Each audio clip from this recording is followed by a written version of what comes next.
नमस्कार मित्रांनो, दुहेरी माझा मित्र मालिकेच्या आजच्या भागामध्ये आता सगळेजण राकेशला लागले म्हणून त्याचं अगदी कौतुक करत असतात की घरनं त्याने वाचवलं. त्यावेळेला अंजली म्हणते की चिंटू तुला तर लागलं नाहीये ना रे, तेव्हा तो नाही असं म्हणतो. खरं तर या सगळ्याचा ईश्वरीला खूप राग येत असतो. राकेशचं जे काही नाटक चालू असतं त्यामुळे ती चिडलेली असते आणि ती तिथून गपचूप निघून जाते. आणि ती निघून गेल्यानंतर अंजली म्हणते की अर्णव जरा बघ जाऊन, तिला टेन्शन आलं असेल, जा जरा ईश्वरीला बघ. तेव्हा मग राकेश म्हणतो की हो जा प्लीज, तू जा, त्यांची काळजी घे. असं म्हणून मुद्दामच ईश्वरी आणि अर्णवविषयी राकेश काळजी असण्याचं नाटक दाखवत असतो. त्यानंतर अर्णव म्हणतो की ताई मी आलोच, असं म्हणून तो आतमध्ये निघून जातो. नंतर मग आता अंजली पण टेन्शनमध्ये असते. ती म्हणते की मामा प्लीज जरा डॉक्टरांना कॉल लाव ना. तेव्हा मग तो म्हणतो की हो मी लावतोय. आणि राकेश अगदी हसतच मामाकडे बघत असतो. ईश्वरी तिच्या रूममध्ये येते आणि तिच्या गणूपप्पाला हात जोडत म्हणते की हे सगळं काय झालंय गणूपप्पा, आज माझ्या अर्णव सरांवर जीवघेणा हल्ला झाला. अर्णव तिथे येतो आणि ईश्वरीचं ऐकत असतो. ईश्वरी म्हणते की मला कळत नाहीये बाप्पा, आज जर काही अर्णव सरांना झालं असतं तर मी काय केलं असतं. मला खरंच खूप भीती वाटते. अर्णव सरांना त्या राकेशमुळे सगळं सहन करावं लागतंय. तो राकेश ना एक नंबरचा नराधम आहे, खूप कपटी माणूस आहे तो. त्याच्या मनात काय येईल काही सांगता येणार नाही. बघ ना, इतकं सगळं असतानाही त्याने अर्णव सरांना संपवण्याचा प्रयत्न केला. हे सगळं केलं ते त्यांनीच केलंय मला माहिती नाही, पण अजिबात नाही. अर्णव सरांवर असा हल्ला होऊ देऊ नकोस. तेवढ्यातच तिथून अर्णव मी सिंदूर असा आवाज दिल्यावर ईश्वरी दचकते आणि अर्णवला पटकन ती मिठी मारते. आणि मिठी मारल्यानंतर अर्णव तिच्याकडे बघतच राहतो. काय झालंय मी सिंदूर, ती त्याला सोडतच नसते. ती म्हणते की अर्णव सर नाही, मला खूप भीती वाटते. आज जर तुम्हाला काही झालं असतं ना तर मी स्वतःला कधीही माफ करू शकले नसते. मला खरंच खूप काळजी वाटते तुमची. तो नराधम काही करू शकतो सर, त्याचा आता भरोसा नाही. तो काहीही करू शकतो, कसंही तुमच्याबरोबर वागू शकतो. त्यामुळे प्लीज अर्णव सर आता मला हे सहन होणार नाही. तेव्हा अर्णव ईश्वरीच्या खांद्यावर हात ठेवतो आणि म्हणतो की मी सिंदूर, हे बघ अजिबात काळजी करू नकोस. तुझ्यासारखी डेंजर बायको असताना मला कोणी काही करू शकेल का? डोंट वरी, मी आहे ना तुझ्यासमोर उभा, मला काही होणार नाही. आणि त्यामुळे तू अजिबात काळजी करू नकोस. ऑल परफेक्ट, मी तुझ्याबरोबर एकदम धडधाकट उभा आहे की नाही, त्याच्यामुळे नको काळजी करूस. आणि मग ईश्वरी पुढे त्याच्याकडे बघत असते. तो म्हणतो की आता मी सिंदूर, तू एक गोष्ट विसरतेस, तू मला हक केलंस आणि तू बघतोय. तेव्हा ईश्वरी पटकन बाजूला होते आणि म्हणते की कोण कोण बघतोय. आणि आजूबाजूला ईश्वरी बघायला लागते. तिला वाटतं की तो राकेशबद्दल बोलतोय. तेव्हा ईश्वरी म्हणते की सांगा ना कोण बघतोय. तेव्हा ईश्वरीला अर्णव सांगतो की तो बघ समोर आहे, तो तुझा गणपप्पा आपल्याकडे बघतोय. ईश्वरी म्हणते की सर असं का बोलताय तुम्ही. तेव्हा मग अर्णव म्हणतो की मी सिद्ध, हे बघ अजिबात घाबरण्याची गरज नाहीये. तू बघतेस ना मला, मी ऑल ओके आहे, अजिबात घाबरू नकोस. आणि तुझ्यासारखी अगदी डेंजर बायको असताना, तुझ्यासारखा असा बॉडीगार्ड असताना मला अजिबातच घाबरण्याची गरज नाहीये ना. तेव्हा मग आता ईश्वरी म्हणते की सर प्लीज तुम्ही मजाकमध्ये या गोष्टी घेऊ नका. ही मजाक नाहीये सर. तो माणूस कसा आहे तुम्हाला माहिती आहे ना, तो काहीही करू शकतो. कुठल्याही थराला जाऊन तुमच्याशी आता वागू शकतो. तो स्वतःचा सूड उगवण्यासाठी तुमच्याही जीवावर उठलाय सर. त्यामुळे मी आता नाही सहन करू शकणार. काही झालं तरी ना त्या माणसाला शिक्षा मिळाली पाहिजे. जोवर त्या माणसाला शिक्षा मिळणार नाही ना सर, तोपर्यंत आपण सेफ नाही आहोत. तुम्हाला माहिती का सर, तो कुठल्याही थराला जाऊन वागेल. त्यासाठी मला कुठेही तुम्हाला आता इकडे सोडायचं नाही. बस झालं. अर्णव सर, तुमच्यावर हा जो काही हल्ला झालाय ना, तो तुम्ही माझ्याशी लग्न केले म्हणून झालाय. तो माझा राग तुमच्यावर काढण्याचा प्रयत्न करतो, त्यामुळे नाही. अर्णव सर, आता आम्ही इथून पुढे अजिबातच नाही थांबू शकत. मी तुम्हाला जर काही झालं असतं आज तर मी सहनच नाही करू शकत. ती पुन्हा एकदा गणूपप्पाजवळ हात जोडते आणि म्हणते की गणूपप्पा प्लीज असं करू नकोस. माझे अर्णव सर, त्यांच्यावर तू कायम लक्ष ठेव, त्यांच्या कायम पाठीशी राहा. कोणत्याही प्रकारचा त्यांच्यावर संकट आलं तर ते परतवून लावतो. कायम त्यांच्या पाठीशी राहा गणूपप्पा, असं तू हात जोडत असते. अर्णवला ते खूप गोड वाटत असते खरं तर. तेवढ्यातच राकेश मस्त मोबाईल बघत असताना अंजली येताना दिसते म्हणून तो मुद्दाम हात धरून रडण्याचा नाटक करतो. म्हणजेच ऐ ग दुखतंय असं एवढत असतो. तेव्हा तिथून अंजली येते आणि म्हणते की एक मिनिट, तुम्हाला कळतंय का काय होतंय ते? तुम्हाला त्रास होतोय ना, अजूनही इतकं दुखतंय का हो तुम्हाला? तेव्हा तो म्हणतो की हो अगं सुरी लागली ना, जखम आहे. तेव्हा मग ती म्हणते की बरं हे घ्या, हळदीचं दूध घ्या आणि पिऊन घ्या, म्हणजे तुमची जखम भरण्यास मदत होईल. असं म्हणून आता ती त्याचं हळदीचं दूध बाजूलाच ठेवते आणि स्वतःचा मोबाईल घ्यायला येते. तेव्हा ती त्याच्याशी काहीच बोलत नाही, तिच्या कामामध्ये व्यस्त असते. तेव्हा मग राकेश विचारतो की अंजली "अगं काय करतेस तू? कोणाला फोन लावतेस?" तेव्हा मग ती फोन ट्राय करत असते, फोन लागतच नसतो. मग तो विचारतो की "अंजली, अगं सांग ना, कोणाला कॉल ट्राय करतेस तू?" तेव्हा ती म्हणते की "पोलिसांना." "पोलिसांना फोन ट्राय करते मी. माझ्या चिंटूवरती इतका जीवघेणा हल्ला झाला, तर याच्या मागचे सूत्रधार कोण आहे? हे सगळं कोणी करायला लागले? हे सगळं तर मला शोधलंच पाहिजे." त्यावेळेला मग आता राकेश म्हणायला लागतो की "अगं अंजली, वेडी-वेडी आहेस का तू? अगं हा असा पोलिसांना वगैरे फोन करू नकोस." तो पटकनच तिचा फोन काढून घेतो आणि म्हणतो की "नको, अगं असं पोलिसांना फोन करून काहीच होणार नाहीये.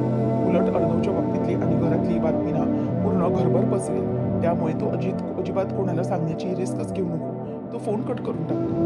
अंजली म्हणते "पण नाही, माझ्या अर्णववर इतका हल्ला झालाय आणि मी शांत कशी बसू शकते? जर पुन्हा कोणी त्याच्यावरती हल्ला करण्याचा प्रयत्न केला तर? मग काय होईल याचा विचार माझ्या डोक्यात येतोय. त्यामुळे मी आता अशी शांत बसू शकणार नाही. मला त्याच्यावर कोणी हल्ला केलाय ना, हे शोधावंच लागेल." तेव्हा अर्णवला तो म्हणतो की "हे बघ, किती काय झालं ना तरी एक गोष्ट लक्षात ठेव, चिंटू हा सेफ आहे आणि आता आपण काळजी बाळगूया ना, म्हणजे त्याच्यावर लक्ष ठेवायचं, पण त्याला एकट्याला कुठे पाठवायचं नाही. पण आता आता जर तू असा फोन केलास ना, तर पोलिसांचं काय माहिती आहे ना, आजकाल सगळे लोक पैशासाठी सगळे वागत असतात गं. आणि मी तर सांगतो तुला की तू न सांगितलेलंच बरं, कारण अशा केसेस कोर्टात आलेल्या मी बऱ्याच पाहतो गं, काहीच निकाल लागत नाही. वर्षानुवर्ष तसंच सुरू असतं. त्यामुळे उगीचच तू या प्रकरणाच्या मागे लागू नकोस." त्यामुळे काय होईल ना, अर्णवची चिडचिड होईल. त्याला सततचे ते सगळ्या काही गोष्टी इन्व्हेस्टिगेशन याला सामोरं जावं लागणार. त्यामुळे तू आता अजिबात यामध्ये पडू नको. आता अंजली त्याचं तात्पुरतं तर ऐकते, ओके म्हणते आणि म्हणते की "मी आलेच जरा जाऊन." असं म्हणून ती बाजूला जाते. आता राकेश विचार करतो की या माझ्या बावळट बायकोला काय झालंय? अशी काय वागते अचानक मूर्खासारखी? आता वाचलो. जर तिने पोलिसांमध्ये फोन केला असता आणि माझी बायको या प्रकरणाच्या खोलात जर शिरली असती, तर मात्र मी नक्कीच पकडलो गेलो असतो. काहीतरी केलं पाहिजे. आता मी पकडण्याची सगळ्यात जास्त संधी चालून आली आहे. त्यामुळे तो त्याचा मोबाईल घेतो आणि जी बाई कॉन्ट्रॅक्ट किलर असते, त्या बाईला मेसेज टाकतो की "तू हे आत्ताच्या आता मुंबई सोडून लवकर पळ काढ, नाहीतर पकडली जाशील." आता हा मेसेज टाकल्यानंतर राकेश जरासा घाबरलेलाच असतो. कारण की जर समजा अंजली या प्रकरणाच्या मुळात शिरली किंवा अर्णव, तर तिला प्रॉब्लेम होऊ शकतो हे त्याला माहीत असतं. ईश्वरी आता अर्णवच्या मागेच करत असते. अर्णव कपाटातून कपडे काढून ठेवत असतो. त्याच्या काही गोष्टी असतात ते व्यवस्थित करत असतो. ईश्वरीने आणलेली ब्लॅक कॉफी तो पण तो मध्ये मध्ये घेत असतो. तेव्हा आता हे सगळं होत असताना ईश्वरी अर्णवच्या मागेच असते. ईश्वरीला अर्णव कपाटातून बाहेर कपडे ठेवताना दिसतो, तरी ईश्वरी त्याच्या मागे. अर्णव म्हणतो की "मिसेस दुर्वट, काय प्रॉब्लेम आहे?" तरी ती "नाही नाही, काय नाही" अशी मान डोलावते. नंतर मग अर्णव त्याच्या फाईल्स वगैरे असतात ज्या कामाच्या, त्या देखील बाजूला ठेवत असतो. तरीही ईश्वरीचं ते सुरू असतं. ईश्वरी ही त्याला म्हणते की "काही नाही सर." नंतर अर्णव हा बाकीच्या गोष्टी करत असतो. आता कपाट बंद करतो आणि मग चहा वगैरे पित असतो. त्याचे जे कपडे असतात वापरण्याचे, ते कपडे तो काढून ठेवत असतो. त्यानंतर मग आता ईश्वरी म्हणते की "अर्णव सर." तेव्हा तो म्हणतो की "मिस इंदौर, काय चाललंय काय तुझं?" ती "नाही नाही" असं म्हणते. परत अर्णव हा त्याचा लॅपटॉप घेतो आणि लॅपटॉपमध्ये काम करण्यासाठी म्हणून बसत असतो. आता काम करायला लॅपटॉप घेऊन बसणार आणि एक ब्लॅक कॉफीचा सिप घेणार आणि मागे वळून बघणार. तेवढ्यात ईश्वरी पुन्हा एकदा ईश्वरीला तो म्हणतो, "miss Indore, what's wrong with you? अगं तू अशी सारखी माझ्या मागे का फिरतेस?" ईश्वरी म्हणते की "अर्णव सर, आता ना मी असंच करणार आहे. मी ना तुमच्या मागेच फिरणार आहे." तेव्हा अर्णव म्हणतो, "मिस इंदौर, याने काय होणार आहे? तू असं मागे फिरून काय होणार आहे मला सांग." ईश्वरी म्हणते की "सर, हो, त्या राकेशचा ना भरोसा नाहीये. तो कुठेही काही करू शकतो. त्यामुळे मी ना आता सतत तुमच्या परछाईसारखी तुमच्या मागे असणार आहे. मला काही बाकी माहीत नाही. तुम्ही जिथे जाल ना तिथे मी येणार." तेव्हा अर्णव म्हणतो की "सगळीकडे तू येणारच का?" तेव्हा आता लगेचच ती म्हणते की "हो, आता मला काही तुम्ही सांगू नका. खरं तर काल मी थोडा वेळ तुमच्यापासून लांब झाले आणि तुमच्यावरती तो जीवघेणा प्रसंग, तो हल्ला झाला.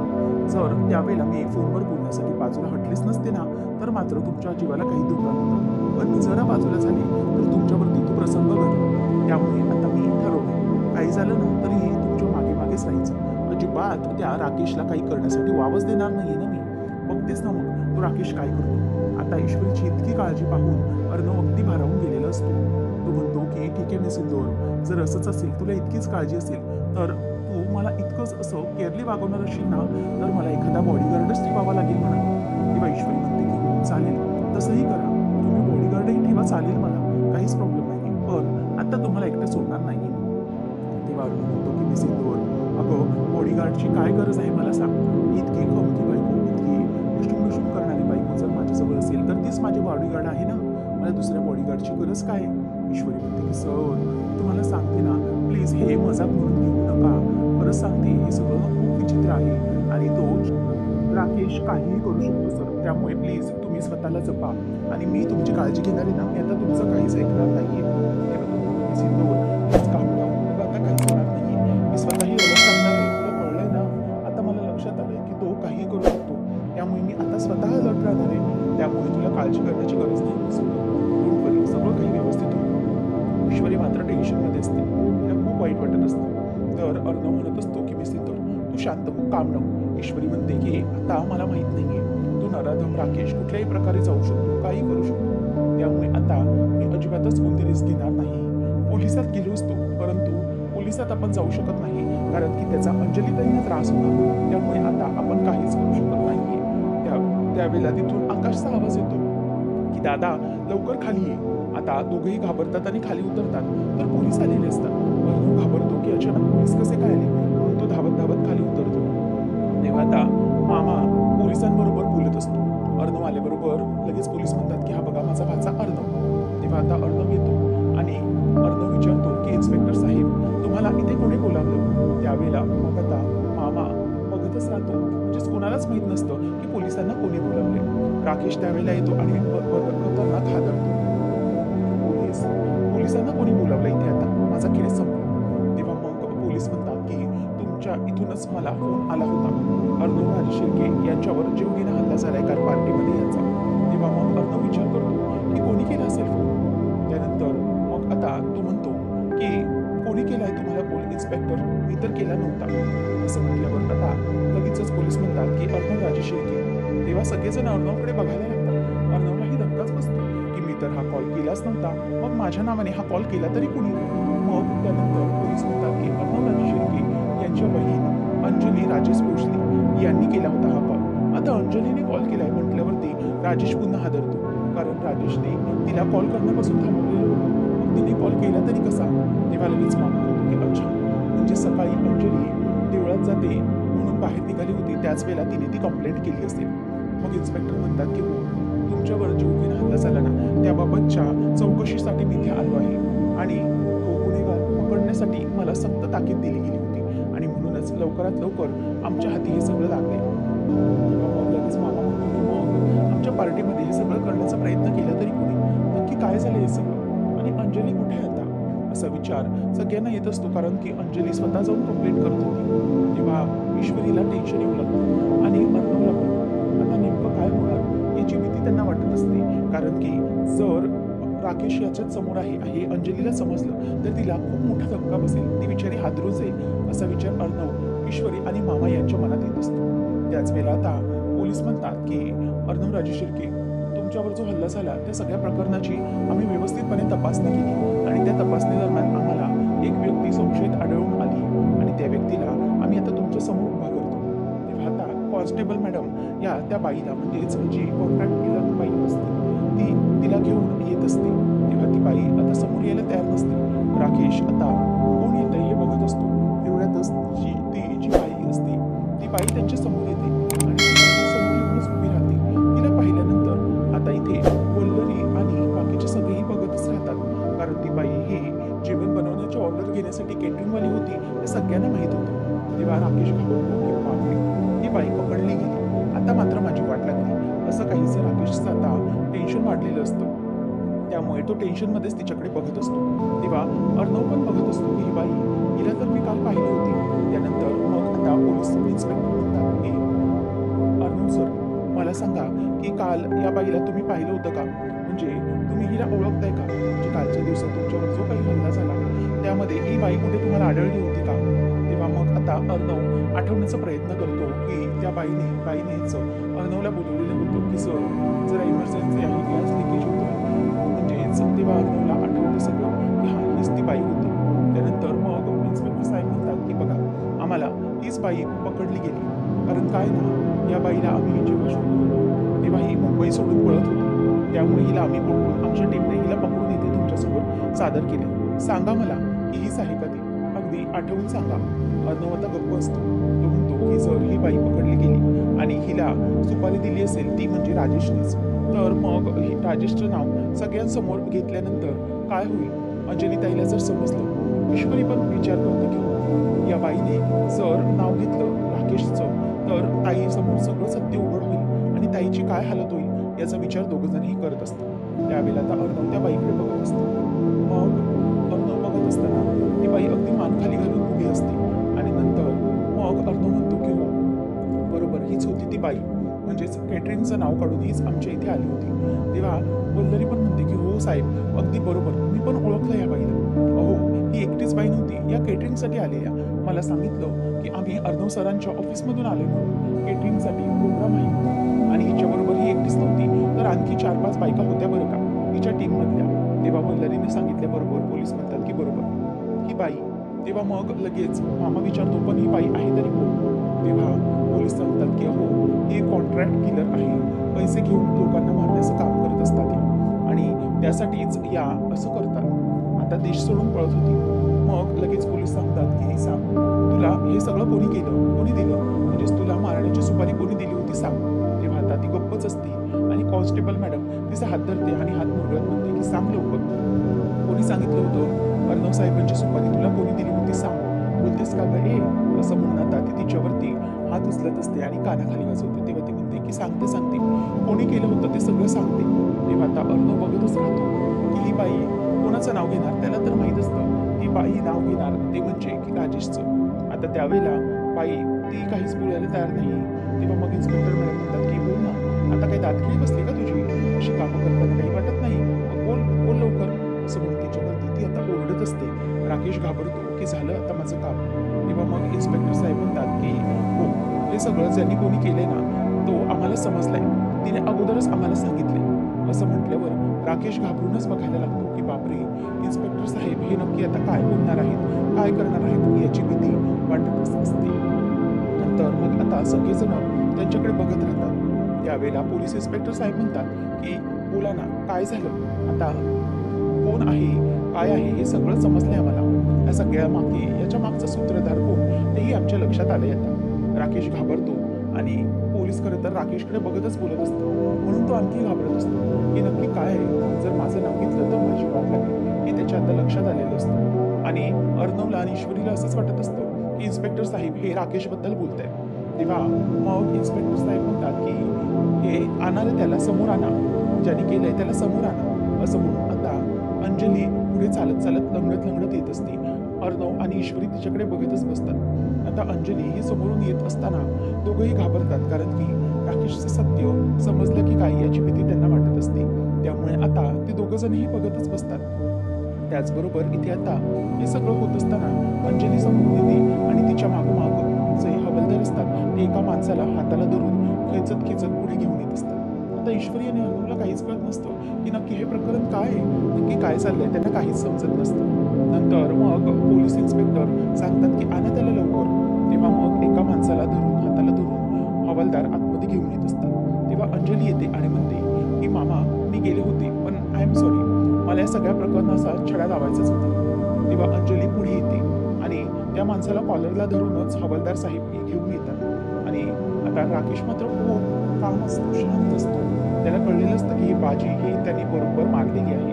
तेव्हा आता लगेचच तो कॉलरला धरून हवालदार त्याच्या सगळ्यांसमोर उभा करतो आणि म्हणतो की बघा, यानेच केलं हे सगळं. तेव्हा अर्णव म्हणतो की लोखंडे तू. तेव्हा अर्णवचा कंपनीतच काम करणारा खरं तर तो माणूस असतो. तेव्हा मग पोलीस म्हणतात की तुम्ही याला ओळखता?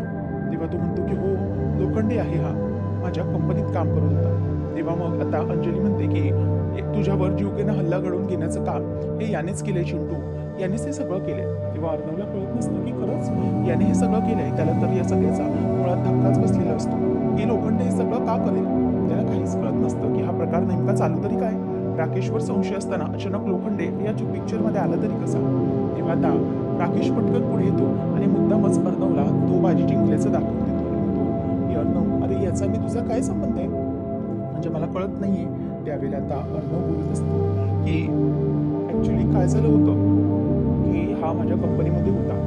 तेव्हा मग लोखंडेला ते विचारतात की सांग, काय केलं होतंस तू, कशामुळे हे सगळं झालं? का केलं घडवून आणलास तू हल्ला अर्णव राजे शिर्केवर? बोल लवकर. असं म्हटल्यावर आता राकेश त्याच्याकडे बघतच राहतो आणि राकेशला आता कळतं की अर्णवला त्याने पूर्णपणे शह दिलेला आहे. तेव्हा मग इन्स्पेक्टर साहेब म्हणतात की बोल रे लवकर, लोखंडे काय केलंस तू हे सगळं? तेव्हा तो सांगतो की सांगतो साहेब मी काय घडवून बघेल. ॲक्च्युली काय झालं, मी साहेबांच्या मालाची ये-जा करायचो, म्हणजेच बाहेरगावी किंवा दुसऱ्या शहरात घेऊन जायचो आणि त्याच वेळेला मी काय करायचो तर इलिगल माल असायचा, म्हणजेच काही गोष्टी ज्या मला म्हणजेच पटायच्या नाही, त्यांना पटायच्या नाहीत त्या मी घेऊन जायचो, म्हणजेच की नशेच्या वस्तू वगैरे सगळं काही, आणि ते साहेबांना आवडलेलं नाही आणि साहेबांसमोर ते पण एकदा पडलं, त्यामुळे त्यांनी माझं कामच तिथे बंद केलं, माझा लायसन्सच रद्द करून टाकलं होतं आणि त्यामुळे माझं काम बंद पडलं. आणि हे सगळं होत असताना आता मला माझं काम थांबवावं लागलं, याचाच राग होता माझ्या डोक्यामध्ये आणि म्हणूनच मी साहेबांसोबत तसं वागलो. खरं तर मी त्यावेळेला त्यांनी मला सोडून दिलं, पण मी आता तोच बदला घेतला. तेव्हा लगेच अंजली म्हणते की अर्णव, त्यावेळेला ना तू ह्याला सोडूनच द्यायला नको होतंस, याला पोलिसांच्या ताब्यात द्यायला पाहिजे होतंस, आता मात्र तुझ्यावर ही वेळ आली नसती, असं ती बोलते. तेव्हा मग लोखंडे म्हणतो की साहेब हात जोडतो, मला माफ करा, मला माफ करा, असं म्हणून तो आता अर्णवची माफी मागत असतो आणि त्याच वेळेला ईश्वरी बघतच राहते की नक्की हे सगळं काय आहे. आणि राकेशने केले म्हणता म्हणता मध्येच हा कोणतरी आला, त्यांना भीती वाटायला लागली. पुढच्या भागात आपण पाहणार आहोत की वल्लरी म्हणत असते की जावई बापूंमुळे अर्णवरचा इतका मोठा हल्ला हा पळतवून गेला आणि इतका मोठा हल्ल्यातून जावई बापूंनी वाचवलं, तर निदान जावई बापूंचे तुम्ही सगळ्यांनी आभार तरी माना, असं वल्लरी बोलत असते. त्यावेळेला मग आता लगेच अर्णव म्हणतो की जिजू खरंच आय एम व्हेरी सॉरी, माझ्यामुळे तुमच्यावर इतका मोठा हल्ला झाला, त्यासाठी आय एम व्हेरी सॉरी. तेव्हा आता राकेश लगेचच येतो आणि त्याच्या कानावर हात ठेवून नौटंकी करत म्हणतो की अरे अर्णव, चिंटू वेडा आहेस का तू? अरे तुला वाचवण्यासाठी काही करू शकतो मी, असं म्हणून त्याला मिठी मारून तो म्हणतो की हे बघ चिंटू, तुला काय वाटलं की तू तुझ्या बायकोचे पाय धुवून घेणार, पायावर माफी मागून घेणार आणि मी शांत बसेल? अजिबात होणार नाही. हा जो काही हल्ला घडला होता ना, हा त्याच रागातून घडला होता, समजलं? आता लक्षात आलंच असेल तुझ्या की मी काय करू शकतो. बघ आता एक गोष्ट, तू तुझ्या बायकोची माफी मागायला लावली आणि मी आता तुला थँक्यू म्हणायला लावलं, मी तुला माझी माफी मागायला लावली, झालं फिट्टूच झालं सगळं, आपला स्कोर एकदम बरोबर झाला एकमेकांना. हे सगळं ईश्वरी बघत असते. ईश्वरीला माहिती आहे की हा काहीतरी नाटक बोलतच असते. तेव्हा मग आता राकेश हा बघतच राहतो आणि म्हणतो की आता चिंटू तू आणि मी एकदम बरोबर आहोत बरं का. तेव्हा आता तो तिच्याकडे बघतच असतो. हे सगळं करत असताना ईश्वरीकडेही त्याची नजर असतेच. नंतर मग आता राकेश मनातल्या मनात विचार करतो की हे सगळं करत असताना मला आता अर्णवला शह द्यावा लागलाय. आता मला एक गोष्ट करावी लागेल, ती म्हणजे की अर्णवला आणि माझ्या इंदुरी जिलेबीला दोघांना वेगवेगळं ठेवावं लागणार आहे आणि असं केल्यामुळेच आता इंदुरी जिलेबी माझी कायमची होऊन जाईल. आता इंदुरी जिलेबीला मला अभ्यास करून घेतलं पाहिजे. आता हीच ती वेळ आहे, असं राकेश बोलत असतो. त्यानंतर मग आता राकेशचा नेमका पुढचा डाव काय असणार आहे हे पाहणं रंजक दिसत आहे. अशाच अपडेटसाठी चॅनलला नक्की सबस्क्राईब